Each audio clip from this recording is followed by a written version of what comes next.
Hello mathematicians, thank you for joining me today. What we're going to be trying to do is we're going to start with the matrix A and we're going to find A inverse.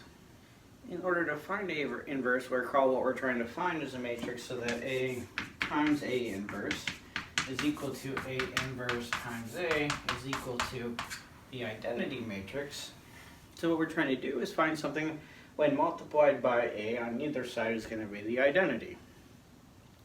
So now if we were to set this up as a matrix equation, what we would notice is that we can convert it into a system of linear equations where we're trying to solve where A times these things are equal to the identity. So if we wanted to solve that using our techniques we had before, is we could row reduce an augmented matrix. And what the augmented matrix would look like is we would take A, augment it with the matrix I, and now if we could row reduce this, what we could get is hopefully on the right-hand side, we'll get a matrix that looks like I. On the right-hand side, we'll get some matrix, we'll say B.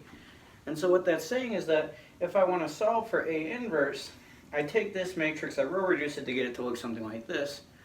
Then B will be my solution. So that is my inverse matrix will be the resultant matrix on the right after I row reduce this matrix.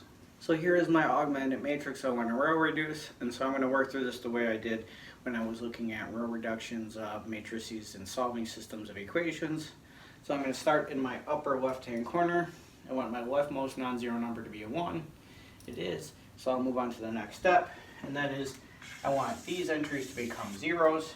So the way I do that is I would take, well, negative, this number is a 3, times row 2, times row 1, plus row 2, and I'm going to plug that into row 2, so that this will become a 0.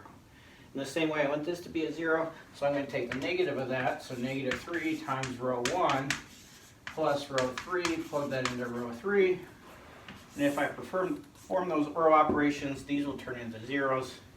So I'll have 1, 1, 1, 1, 0, 0. Negative 3 times 1 plus 3 is 0. Negative 3 times 1 plus 5 is 2. Negative 3 times 1 plus 4 is 1. Negative 3 times 1 plus 0 is negative 3. Negative 3 times 0 plus 1 is 1. And negative 3 times 0 plus 0 is 0. So now I finished my second row, I can move on to my third row. So I'm going to take negative 3 times 1 plus 3 is again 0. Negative 3 times 1 is negative 3 plus 6 is 3. Negative 3 plus 5 is 2. Negative 3 times 1 is negative 3 plus 0 is negative 3. And then 0 plus 0 and 0 plus 1. And so my resulting matrix is the matrix that looks like this. Now that I have my next matrix, I want to continue to row reduce. So because I have the leftmost non-zero number is 1 in the first row, I'm going to move on to the second row. Here's a 0. My leftmost non-zero number here is this 2. So what I'm going to do is I'm going to take 1 over that 2, so 1/2 times row 2, and plug that into row 2. Now just to save myself some writing, I'm going to write that right in here. So 0 divided by 2 is 0. 2 divided by 2 is 1. 1 divided by 2 is 1/2. Negative 3 divided by 2 is negative 3/2. And 1 divided by 2 is 1/2. 0 divided by 2 is 0. So I end up with my new matrix, which does have in the second row the leftmost non-zero number is a 1. So now that I have that, what I want to do is turn the rest of the entries in the second column into zeros. So to turn this 1 in the first row into a 0, I'm going to take negative that times row 2 is my leftmost 1.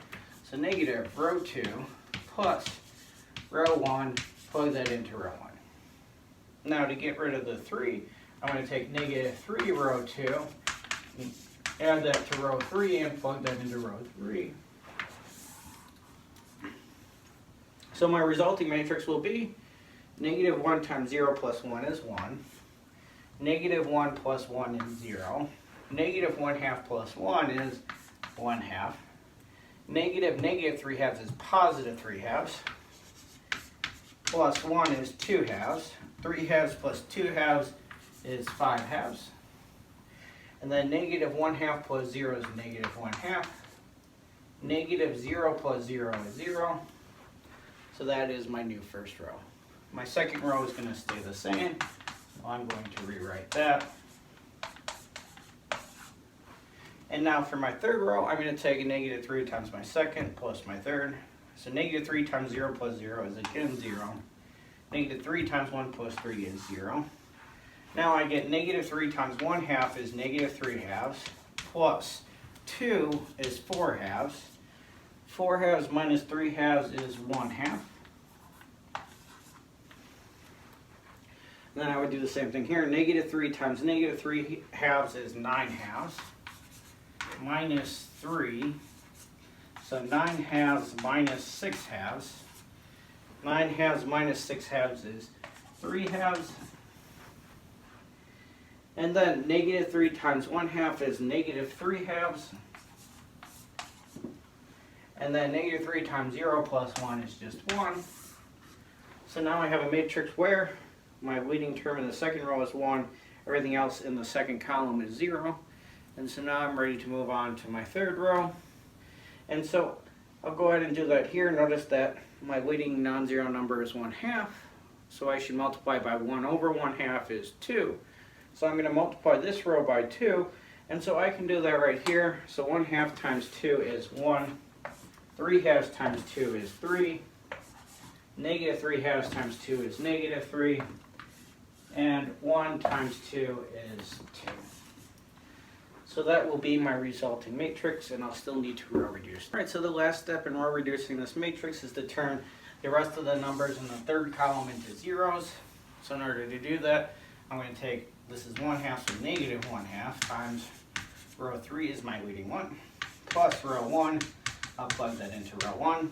I'm also going to take negative 1 half times row 3 plus row 2, plug that into row 2.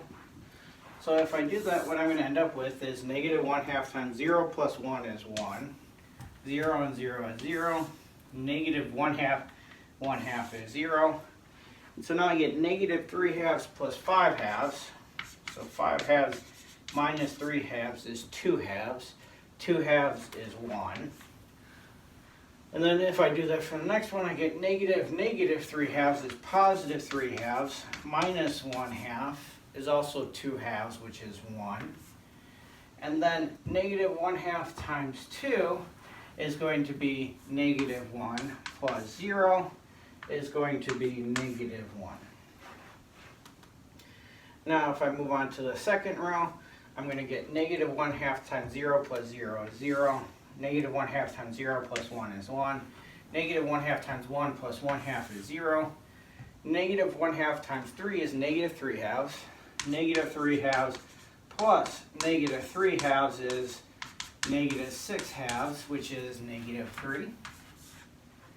And then negative 1 half times negative 3 halves is 3 halves plus 1 half.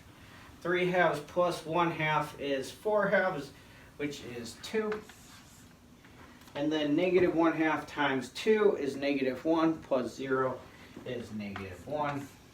And then my last row will stay the same.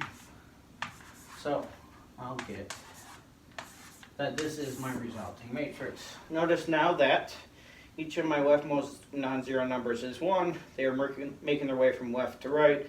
In each of the columns with a leading 1, I have zeros on all the other entries. So this is in row reduced echelon form. Furthermore, if I look at just the right-hand side, this is indeed the identity matrix. So I have row reduced this so that I have the identity matrix augmented with some other matrix. So what that means is that this is precisely my inverse matrix. That is, that if I wanted to find my inverse, it should be A inverse was equal to 1, 1, negative 1, negative 3, 2, negative 1, 3, negative 3, 2. Now as an extra step for this problem, what I'm going to do is actually check my work. So I'm actually going to take A times A inverse, and I'm going to make sure I get the identity out, because that's what we need for an inverse. If we don't, then we did something wrong. It's worth going back and checking our work. If we did, then we know that we have the inverse. So now, to multiply these, notice I have a 3 by 3 times a 3 by 3. Since these numbers are the same, the multiplication is defined, so we're going to end up with a 3 by 3 matrix. And what we're going to get is the first row, first column is going to be the first row times the first column. So I'm going to get 1 times 1 is 1, minus 3 plus 3 is 1, minus 3 plus 3 is 1. Now if I look at the next one, I get 1 plus 2 is 3, minus 3 is 0. And the next one is negative 1 plus negative 1 is negative 2, plus 2 is 0. And then I'm going to take 3, 5, 4. So 3 plus negative 5 times, 5 times negative 3 is negative 15. So 3 minus 15 is negative 12. 4 times 3 is 12. So negative 12 and 12 is 0. We now get 3 times 1 is 3. 5 times 2 is 10. Minus 12 is 13, minus 12 is 1. Then we're going to get negative 3, negative 5, and then 8. So negative 3 plus negative 5 is negative 8 plus 8 is indeed 0. And if I continue with this, notice that I get 3 times 1 is 3, minus 18 is 6 times negative 3, and 5 times 3 is 15. So 3 minus 18 plus 15 is indeed 0. And then 3 times 1 is 3, and 6 times 2 is 12, so I'm at 15. 5 times a negative 3 is negative 15, so 15 minus 15 is 0. And then negative 3 minus 6 is negative 9, plus 10 is indeed 1. So notice we multiply these two together, we do indeed get the identity matrix, so we know that we have indeed found the inverse matrix. Thank you for watching. As always, I hope you learned something today, and I hope you enjoyed the process along the way. If you did, make sure to like the video and subscribe to the channel. It helps me to know which videos are helpful, and it helps other people to find these videos so that they can also get help. Thank you.